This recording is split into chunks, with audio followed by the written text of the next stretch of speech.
Alors, Pierre, première question, c'est qui le joueur le plus fort avec qui tu as joué? Je vais dire, j'ai joué avec McKinnon, donc je pense que ça va être McKinnon. Je pense Kucherov et McKinnon, c'est des joueurs les plus réputés. Mais ouais, je vais prendre McKinnon parce que McKinnon, il arrive à tourner un match vraiment tout seul.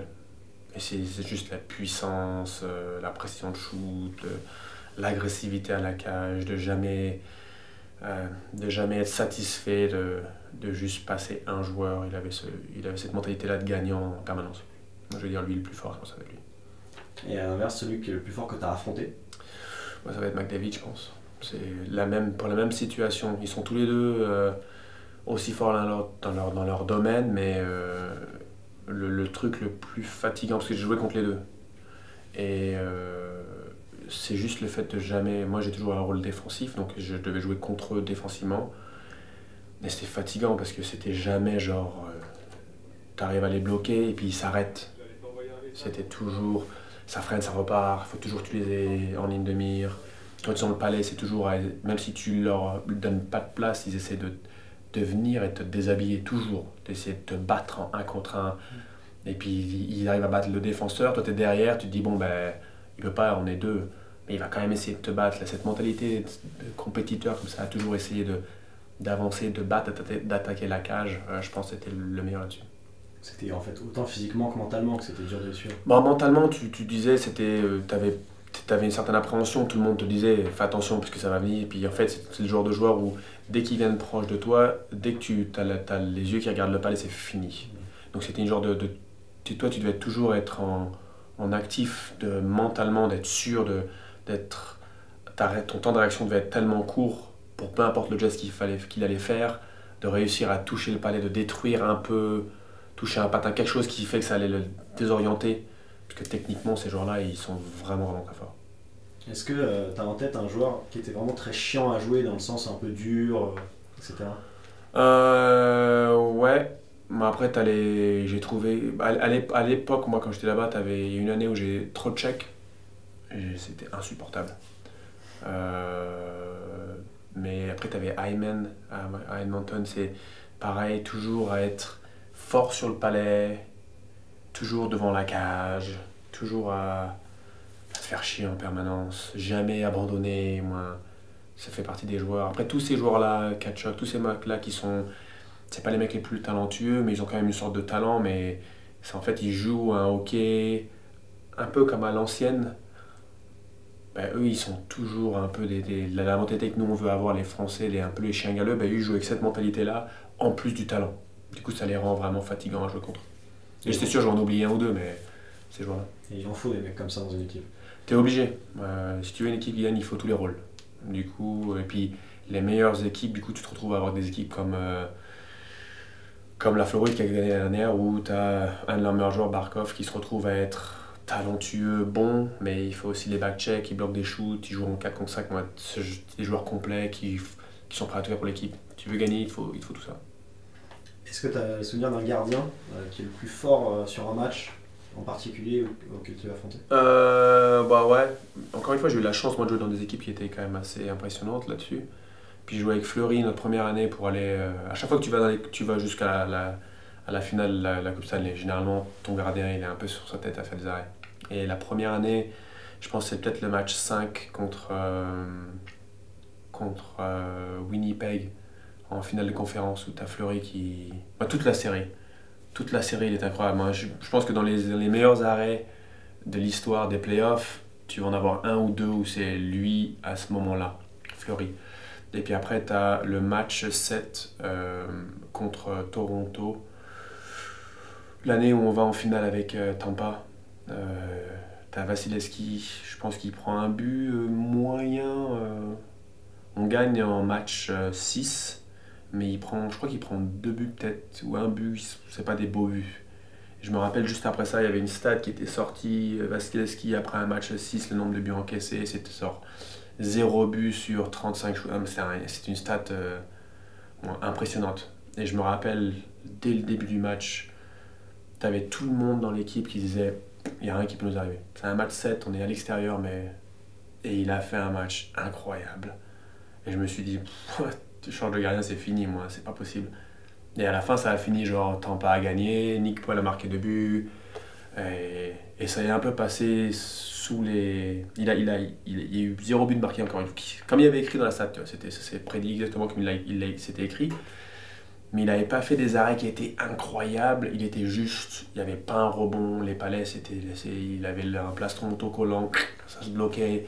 Puis il avait une certaine sérénité malgré. Tu vois, tu fais une erreur. Et puis tu te dis, c'est les playoffs, ça peut être la fin de la saison. Hein. Et à l'arrivée, tu fais l'arrêt. Et puis tu viens et puis lui, il te regarde, genre, rien, pas de problème. Certaine sérénité que ces deux gardiens avaient dans ces moments-là. Si tu vas jusqu'à gagner la finale ou gagner peu importe, généralement ton gardien il finit toujours sur la tête pendant les matchs à ce moment. Et quand toi t'affrontes un gardien comme ça, enfin pour le collectif, t'es quoi? T'es dégoûté ou tu te dis il faut tellement que je sois précis dans mon shoot que. Non, tu essaies de te concentrer sur les petites choses. C'est-à-dire tu freines devant sa tête. Après j'ai joué avec des joueurs comme Perry, qui lui, c'était le roi de ça. Tu freines, il se fait pousser, il tombe sur le gardien. Essayer de le désorienter de façon légale, illégale. Mais moi, dans ma façon de jouer, ça a toujours été ok, il faut que je sois chiant, que j'ai, peu importe, quand il y a un shoot qui est pris, j'ai ma crosse qui se retrouve devant les yeux, mes épaules, mes coudes qui se retrouvent à être levés, moi. Parce que ces gardiens-là, si t'es pas. Ouais, ils vont réussir à avoir 10% du shoot, c'est fini. Et du coup, tu es obligé de faire en sorte qu'ils soient aveugles. Et à ce moment-là, tous les gardiens, même les meilleurs au monde, quand ils sont aveugles, ils se retrouvent à se rendre vraiment, à se compacter. Parce que s'ils prennent un but sur les côtés, c'est pas trop de leur faute. Et si ça passe à travers, là, par contre. Et du coup, c'est cet esprit-là que moi, je réfléchis. Mais généralement, j'ai joué dans ma carrière quelques matchs. C'était pas les matchs les plus importants avec des gardiens où c'était dit avant, tu vois, ce gardien-là contre cette équipe-là, il laisse pas de but. Et c'est un truc de fou parce que tu peux finir avec 45 shoots et puis voir, c'est Robbie. Puis après, j'ai joué avec Toto Huet ou Flo Hardy à Paris, où tu joues la Finlande et tu finis le match en gagnant et tu te dis, mais qu'est-ce qui s'est passé? Et puis tu regardes la highlight et tu fais, oh, il a été incroyable. Donc ça arrive même chez nous. Est-ce qu'il y a un capitaine qui t'a marqué? Ouais, je vais dire Landeskog. Landeskog, le Suédois à Colorado. Parce que lui et moi, on a eu une histoire pendant mes 6 premières années en NHL. On avait toujours envie de se battre l'un contre l'autre. Moi, je parle suédois. Du coup, je pouvais charrier en suédois. Puis lui, son équipe, quand moi j'ai commencé en ligue, était nulle. Elle était pas très bonne, Colorado. Et du coup, c'était un peu le shérif. Et moi, je détestais ça. Les joueurs qui, à la fin du match, se faisaient promo. À ce moment-là, c'est là où ils se réveillaient quand il n'y avait plus rien à jouer. Et puis il y avait aussi peut-être une certaine jalousie. Je sais pas pourquoi, parce qu'on n'est pas dans le même niveau. Hein. Lui, il est là-haut, moi je suis en bas. Mais peut-être quand il est arrivé, qu'il a été élu capitaine à 18 ans, une certaine façon de penser pour moi qui suis un peu plus comme ça. Mais c'est quoi ces conneries? On donne un C à un jeune. Donc peut-être une jalousie inconsciente là-dessus. Et du coup, à chaque fois qu'on jouait l'un contre l'autre, il y avait toujours un truc où on se retrouvait nez à nez. Mais on n'a jamais réussi à se battre parce que quand moi je lui demandais qu'on se batte, lui il avait peut-être l'épaule dézinguée ou le coude. Et quand lui m'a demandé de se battre, moi je m'étais fait me casser le nez, du coup je ne pouvais pas me battre. Moi il y avait toujours un truc, mais on s'est, pendant je crois que c'était mes 6 ou 5 premières années, on s'est demandé quasiment une fois par année de se battre. Et c'est jamais. Et je le détestais vraiment lui. Et quand on a joué ensemble dès le premier jour, ben, ça a été comme ça. Et le premier meeting qu'on a eu, où il a parlé devant l'équipe, moi j'avais toujours cet état d'esprit en disant mais pourquoi lui c'est un capitaine, faut pas abuser, il avait 18 ans quoi. Puis il a dit ses premières phrases et j'étais sur les fesses en me disant ah ouais d'accord. Et puis après ça j'ai passé 2 ans avec lui où dès qu'il ouvrait la bouche, moi ça fait zzz, puis j'écoutais et puis sa façon de parler, c'est pareil, une certaine sérénité, une certaine, tu sais, t'as l'impression qu'il devenait plus grand quand il parlait malgré que sa voix ne bougeait pas. Et c'était un capitaine où, honnêtement, moi, il me disait va te mettre devant le feu et puis je balance-toi au feu pour l'équipe, j'y allais sans problème. Et il avait cette façon de parler qui, je pense, était innée chez lui.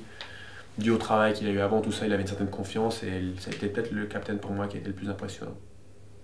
Est-ce que tu as un entraîneur qui t'a le plus appris? C'est compliqué parce que moi, quand même, ma carrière est quand même assez. J'ai fait tellement d'endroits, et puis c'est des pays différents avec des cultures différentes. Donc dans chaque pays, on va dire, j'ai eu un coach qui ou a misé sur moi m'a fait confiance, qui fait que ça m'a donné moins de la confiance et puis j'ai pu évoluer d'une façon... Bien sûr, ça a toujours été en amont avec le travail que j'ai fait, mais en France, j'ai eu Alain Vogin, qui est décédé malheureusement, mais qui lui était un des premiers coachs qui m'a dit: toi un jour tu seras en NHL, mais ça dépend de toi. C'est toi qui... Alors qu'à l'époque, je suis en France, hein. À ce moment-là, quand il te dit ça, tu dis je vais m'arrêter le hockey puis je vais continuer l'école. Mais lui, mais j'ai aussi... Mais après, je pense que quand je suis arrivé à Vegas, on avait Gérard Galland, et c'était juste... Bon, il avait une façon de parler, c'est un ancien joueur dur, et tu te retrouvais à avoir des engueulades avec des gros mots dedans, l'un contre l'autre, nez à nez, et lui ça le dérangeait pas. C'était lui, pendant un match et compétition, du coup moi, je vois le hockey d'une façon, lui voit le hockey d'une façon, s'il me parle et que ça clash au moment donné, moi j'ai jamais eu peur de dire ce que j'avais à dire, en espérant que c'était toujours pour le bien de l'équipe. Et j'ai toujours été respecté pour ça. Et avec lui, j'ai eu des moments où c'était vraiment, on finissait et je me faisais crier dessus devant tout le monde, tu vois. Puis tu finis le match, tu te dis, je suis le pire joueur au monde, quoi. Il vient de m'humilier devant toute l'équipe. Et je suis parti prendre mon face-off, j'ai gagné le face-off qu'il fallait gagner. J'ai fini le match, on gagnait le match, parce que moi, souvent, je jouais les dernières minutes du match, à 56. Puis, le trajet du retour dans le vestiaire, il est juste derrière moi, et puis il m'appelle, il me fait: hey, t'es un joueur incroyable. Puis moi, je me dis, oui, c'est un psychopathe ou... Mais c'était ce genre de coach qui, lui, pendant le match, c'était business. Et dès que le match était fini, c'était famille, tu vois, l'équipe c'était famille, tu prends soin de ta famille à côté. Et je pense que lui, c'est celui qui m'a le plus appris à tourner la page vite après un match, 2, me faire confiance sur la glace, même si un coach vient et te rentre dedans, continue à jouer pour l'équipe, ça va toujours payer. Et 3, de toujours... peut-être 3, c'est peut-être le plus important de la vie en dehors du hockey, c'est plus important que ce qui se passe pendant les matchs. Du coup, quand tu rentres à la maison, banane, le matin, banane, parce qu'à l'arrivée, on fait un peu le meilleur travail qu'on pourrait faire. Donc c'était peut-être lui le... Donc je sais pas s'il m'a appris tant que ça au niveau du hockey, lui, je pense que c'est plus sur ma vie d'adulte, où j'ai pris beaucoup de choses qui sont basées sur des notions que j'ai apprises grâce à lui. Et quel est ton plus grand ami en NHL avec tous les gens que tu as rencontrés? C'est difficile parce que j'ai toujours... je pense qu'il n'y a pas trop de joueurs avec qui jouer qui vont pouvoir dire non, je le détestais. Ça a toujours commencé comme ça, où je suis rentré contre les joueurs qui pensaient un peu individuel. Puis à la fin, les joueurs étaient toujours, bon, en fait, quand il ouvre sa bouche, c'est pour le bien de l'équipe, du coup ils acceptaient, mais ça n'a pas toujours été très très facile au départ. Et puis moi j'ai une façon où je vais te donner du respect, mais une fois que tu me montres que tu n'as pas de respect pour l'équipe, moi, je sais pas, je vais plus te donner de respect, mais petit à petit, je vais plus venir vers toi. Ça sert plus à rien pour moi. Le jour, c'est comme le jour comme coach. Le jour où on ne parle plus, et bizarrement, moi, le jour où j'arrête avec ces joueurs-là, dans l'équipe, vu que j'ai toujours été connu pour quelqu'un de positif, parce que je suis français, donc je viens de rien au niveau de hockey, je suis en NHL. Du coup, tous les jours, c'était mes meilleurs jours au monde. Et cette mentalité-là, en fait, faisait qu'on me mettait sur un rôle de leader, parce que j'arrivais avec la banane, parce que tu as un entraînement dans une équipe de NHL, c'est génial. Et petit à petit, en fait, ces joueurs qui étaient, eux, potes avec moi, devenaient plus potes, et les mecs qui étaient moins potes, eux, devenaient à se ramener dans le groupe, parce que sinon, ils se retrouvaient à être... Donc je ne sais pas si j'ai un joueur avec qui je suis vraiment ami, ou si je me suis vraiment bien entendu avec tout le monde. Après, j'envoie des messages avec plein de joueurs, mais je ne pourrais pas dire s'il y en a un qui sont... généralement, les joueurs avec qui je jouais sur ma ligne, on est tous restés très très très proches. Mais je suis aussi le genre de personne qui, quand le match il est fini, moi je ne veux pas avoir à faire grand chose avec le hockey. J'aime bien prendre soin de ma famille. Du coup, je pense que mes plus grands amis, c'est mes joueurs de hockey de la France que je vois tous les étés, ou que ceux que je ne vois pas, où on reste très proches, on s'appelle tout le temps. Donc je pense que si c'est pour le meilleur ami niveau du hockey, ça va être mes potes de la France, ça va être Nicolas Bèche, moi, ça va être ces potes-là, quoi. Est-ce qu'il y a une saison où tu t'es senti vraiment fort, enfin la saison en NHL où tu t'es senti le plus fort possible? Ça va être ma première saison à Colorado, je pense. Ouais, j'ai eu la chance de faire quelques semaines avec un entraîneur patin qui venait de Minnesota. C'était l'entraîneur de Jason Soccer, un joueur là-bas qui a un patinage incroyable. Puis il m'a demandé d'être là avec lui. Du coup, j'ai fait 2 semaines et je me suis fait laminer pendant 2 semaines. Et c'était pas genre je savais pas patiner, mais c'était des notions où je me faisais tout le temps descendre. Ça s'arrêtait, c'était filmé, il me montrait pourquoi tu fais ça, ça sert à rien. Et au bout de 2 semaines, j'ai pris ces notions et quand je suis arrivé au début de l'année à Colorado, moi, les compliments que j'ai eus de la part de tout le monde au niveau de mes cartes, mes patins, ça a fait que moi, dès le début de l'année, et puis je me suis aussi retrouvé à aller jouer avec 2 joueurs, c'était peut-être une des meilleures 4e lignes dans laquelle j'ai joué là-bas. Et on a mis des points tout de suite, on était important pour l'équipe, en playoff, c'était la première ligne et puis notre ligne qui faisait le travail. Et je le donne à ces 2 semaines-là où ces notions, puis mon cerveau qui a réussi à garder ces notions. Et puis je pense que ça m'a aussi aidé à faire plus loin. Donc je pense que c'était ma première année à Colorado. Je me sentais vraiment puissant dans les coins. Quelle est la patinoire la plus belle de la NHL? Belle, c'est difficile quand t'es joueur, je trouve. Parce que pour moi, du coup, j'ai envie que l'expérience soit incroyable, que la glace soit bonne, tout ça. Et puis c'est dur de rivaliser avec Las Vegas. Parce que j'étais là-bas la première année. Ils avaient, je crois, la stéréo, c'était à 60% pendant l'année. T'as l'impression que c'était des playoffs toute l'année. On est arrivé en playoffs, ils l'ont monté à 80%. Les bancs tremblaient.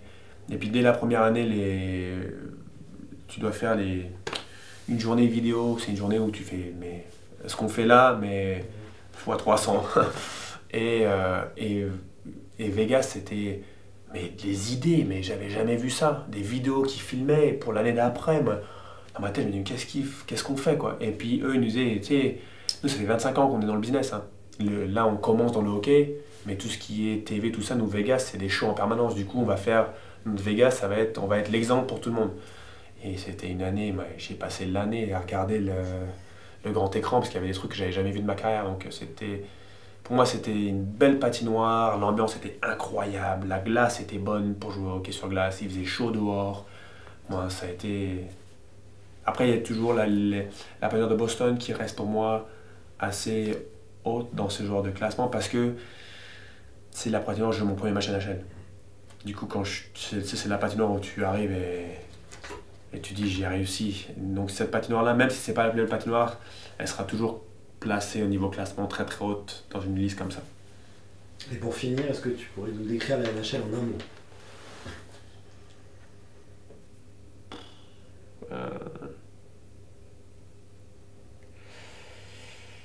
C'est pas possible. Impossible, dans un sens. Moi, je sais pas comment la décrire en un mot. Parce qu'il y a il y a tellement de mots qui... Et puis c'est tellement de parties différentes. J'ai envie de dire magique, fantastique. Tu vois, 2 mots qui sont... Mais aussi business. Parce qu'il y a tellement une partie... La partie cachée du derrière le rideau que les gens ne sont pas au courant, ils ne se rendent pas compte qu'en fait tu viens... T'es pas juste joueur de hockey. Mais le magique, c'est que Et le fantastique, c'est que tout est fait pour que toi, en tant que joueur de hockey sur glace, tu viennes et tu penses qu'à ça. Il n'y a rien. Selon les organisations, tu penses à rien d'autre. Moi, c'est vraiment juste, tu viens, tu as 2 équipements. Tu as l'équipement d'entraînement, l'équipement de glace, de match. L'équipement de match, tu le vois que pendant les matchs. Tu finis ton match, tu le mets dans ton sac, on vient te le fermer, ça s'en va. Salut, au prochain match. Tu ne penses pas aux têtes, tu ne penses pas au cross, tu ne penses pas à ton équipement, tu peux commander à volonté. Ta famille, elle est prise en charge, peu importe ce qui se passe, si c'est un voyage et que tu veux faire... Tout est... Moi, c'est magique, fantastique. Moi, je pourrais pas... Je pourrais pas trouver un mot qui pourrait regrouper un truc aussi incroyable. Ouais, je suis bloqué. Impossible. Impossible, ça le fait parce qu'aussi, toute ma carrière, on m'a dit que c'était pas possible. Ça a commencé à l'âge de 20 ans, élu meilleur joueur du mondial groupe division 2A, je sais pas quoi, on était dans la division en dessous. En Chine. Non, c'était en moins de 20 ans. Ok.